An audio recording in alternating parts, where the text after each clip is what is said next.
Evening friend. আজকে সকাল থেকে ব্লগটা শুরু করিনি, তাই বললাম গুড ইভিনিং।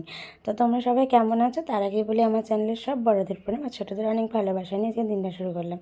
আজকে গল্প করবো একটা ইচ্ছে পূরণের।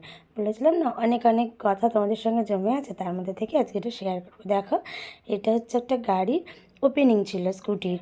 তো ফার্স্ট ডে, এটা ফার্স্ট ওপেনিং। তো জীবনে কোনো দিন জানো তো ভাবিইনি গাড়ি যেদিনকে লঞ্চ করবে সেদিনকে সেই গাড়িটাই আমি কিনতে পারবো। কিনতে পারা তো দূরের কথা, সেই প্রোগ্রামটা কোনো দিন দেখতে যেতে পারবো সেটাও ভাবিনি। তো এটা হঠাৎ করে আমার বড় ইচ্ছে পূরণের মতো হয়ে গেছে। আসলে আমরা জানতামই না আজকে এই গাড়িটার ওপেনিং এবং এটার আজকে প্রোগ্রাম আছে। তো আমরা ঠিক গেছিলাম 12টা সাড়ে 12টা নাগাদ গাড়ি কিনতে, স্কুটি। হঠাৎ করে বলছে চলো তোমাকে একটা স্কুটি কিনে দিই। তো আমি বললাম ঠিক আছে চলো। তো গেলাম, গিয়ে আমরা গেছিলাম অ্যাক্টিভা কিনতে, জানো তো। অ্যাক্টিভাটা দেখেও ফেলেছিলাম। তো বললো স্যার একটু ওপরে যান, গিয়ে বাকি মডেলগুলো দেখে নিন।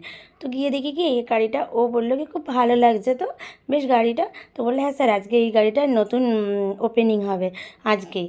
তো বললো ঠিক আছে তাহলে তুমি একটা কাজ করো, অ্যাক্টিভাটা ক্যান্সেল করে আমাদের এই গাড়িটা দাও। তো ঠিক আছে, সব কাজ যে কথা সেই কাজ, স্মার্ট গাড়ি।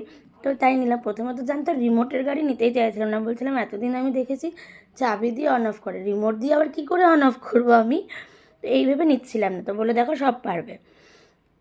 তো বললো ঠিক আছে একটু বসে যান, বিকেলবেলা তো একবার প্রোগ্রাম আছে, সেই সময় আপনাদের হ্যান্ড ওভার দেবো। তো যাই হোক বসে গেলাম।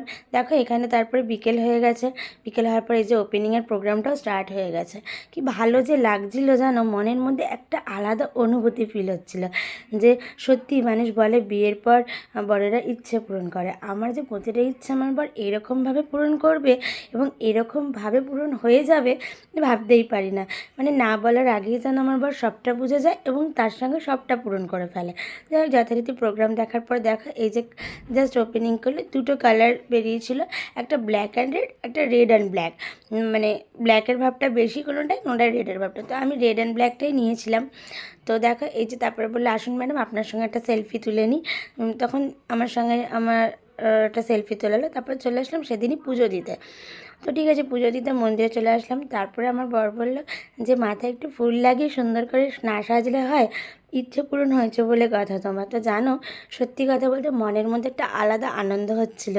আর জানি না প্রতিটা মুহূর্তে ওর জন্য এতটা রেসপেক্ট বেড়ে যায় যে এতটা আমাকে গুরুত্ব দেয়, এতটা সম্মান দেয়, মানে কি বলবো তোমাকে। তারপর যাই পুজো দিলাম, আর পুজোটা জানো তো খুব ভালো হয়েছিল।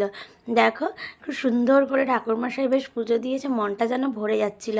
আর মনে হচ্ছিলো কতক্ষণে গাড়িটা একটু বসবো, একটু ছোবো, মানে সেটা আলাদাই আনন্দ ফিল হচ্ছিলো। তো চলো দেখলেই তো গল্পটা তোমাদেরকে বলে ফেললাম।